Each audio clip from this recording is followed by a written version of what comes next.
In today's video, I'm going to teach you how to efficiently pay a contractor through a simple and organized system. Following along will make this process seamless and ensure nothing is missed. Let's dive right in. To get started, you'll want to make your way over to the expenses section where all the magic happens. This is your central hub for managing financial transactions, so it's important to get comfortable navigating here.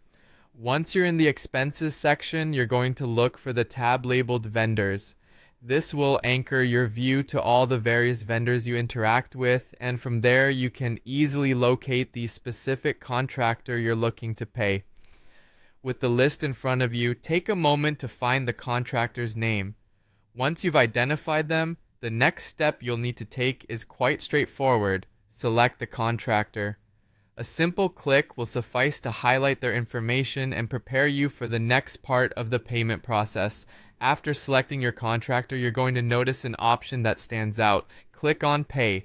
This is your gateway to settling your dues efficiently. Clicking this will prompt you to the payment interface where you'll have a few more decisions to make. When you enter the payment section, you'll see various options for payment methods. Here's where you need to decide how this contractor will be paid. Do you prefer using a credit card or maybe a direct bank transfer? Some might opt for a digital payment system, or perhaps you've agreed on using physical checks.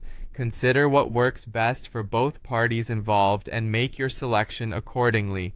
Now, once you've settled on the payment method, it's time to complete the payment. Be sure to double check any figures you're entering. A quick verification can save you from any potential mishaps. Make sure the amount due is correct and matches any invoices you've received. Remember, attention to detail can prevent unnecessary hiccups and keep both parties satisfied.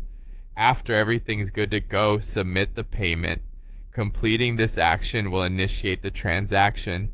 It's good practice to receive confirmation that the payment was successful, so keep an eye out for any notification or receipt indicating so.